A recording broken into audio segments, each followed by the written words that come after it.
Hello everyone. In today's session, we will learn about plant tissue.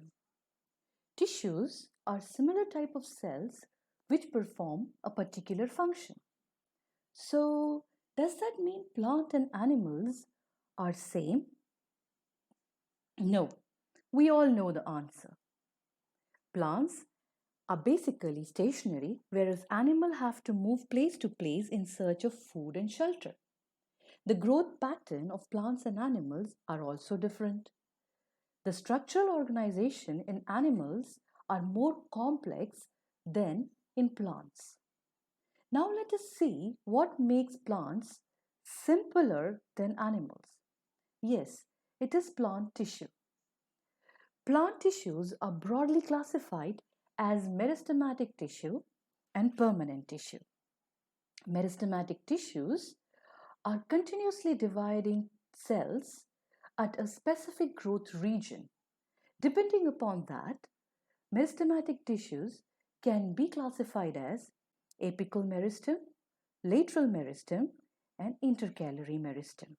On the other hand, permanent tissues are divided as simple permanent tissue and complex permanent tissue. Further, simple permanent tissue is classified as parenchyma, collenchyma, and sclerenchyma. Complex permanent tissues comprises of xylem and phloem. Now let us study about meristematic tissue. So meristematic tissues comprises of cells which are very active. They have dense cytoplasm and prominent nuclei.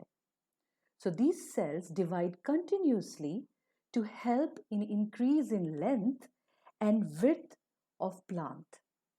As we have already discussed, they are located at the specific region in the plant body. Depending upon that, they are classified as apical, intercalary, and lateral. In this image, you will find that apical meristem is situated at the tip of the stem, and intercalary is present in the node here, and along the side of stem we have lateral meristem. So let us start with apical meristem.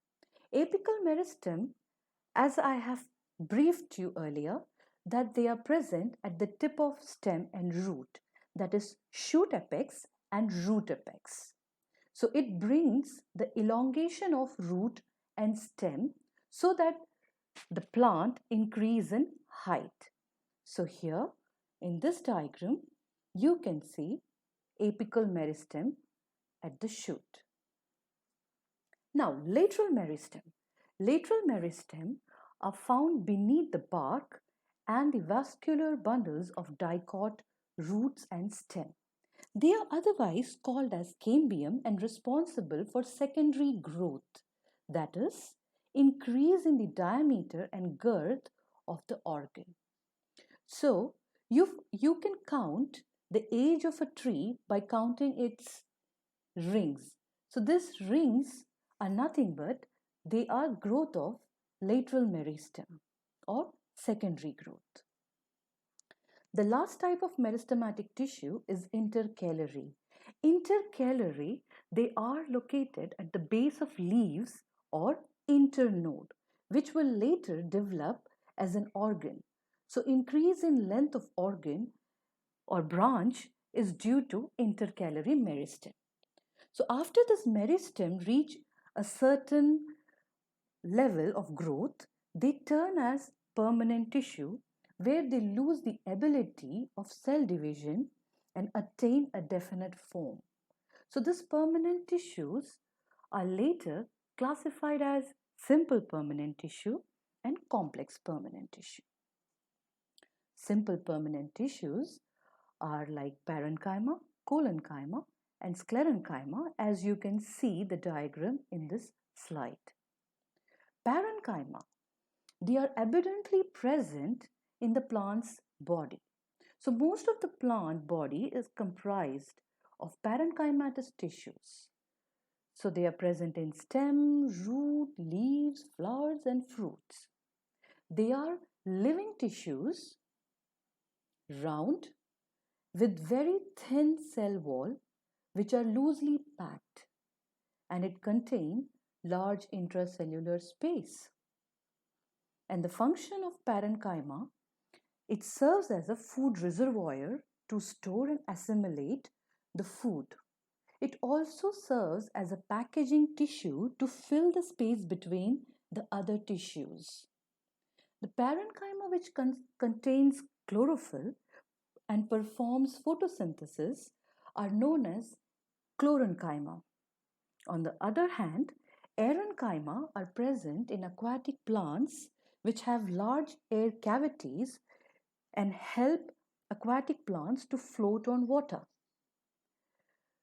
The parenchyma of stem and root also stores nutrient and water. Here is a diagram of parenchyma and chlorenchyma with the chlorophyll for photosynthesis. The third one is aerenchyma with large air cavities. And here you can see green and purple, which shows the intracellular space in parenchyma. Next is collenchyma. Collenchyma is similar to that of parenchyma, that they are living cells. The cell wall is comprised of cellulose. But there are two main differences. They are, here you can see the cell wall of collenchyma, the corners are thickened.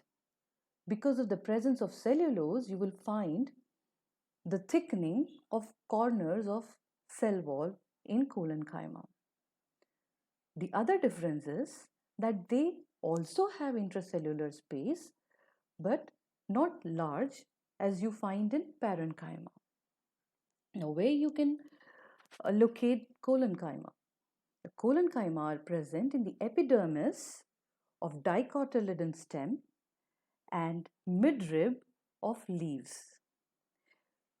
Many a times we have found out that when we pull the branches of a tree, it doesn't break. So, the mechanical strength and elasticity provided to the plant is due to collenchyma. So that the elasticity maintains the plant body without breaking it. Our last simple permanent tissue is sclerenchyma. Sclerenchyma is entirely different from parenchyma and chlorenchyma. That is, they are dead tissue and they do not contain any protoplasm. They are long, narrow, and the cell wall is thick, but it is not made up of cellulose but lignin. And because of the thickened cell wall, there is no intracellular space. You will find sclerenchyma in stems, roots, around vascular bundles, vein of leaf, hard covering of seeds and nut. So the best example which you can see in day-to-day life of sclerenchyma is the husk of coconut. So the main function of sclerenchyma is to provide mechanical support and protection. It gives strength, rigidity and flexibility to the plant so that the plant withstands the environmental stress. So with this, we have come to an end of meristematic tissue and simple permanent tissue.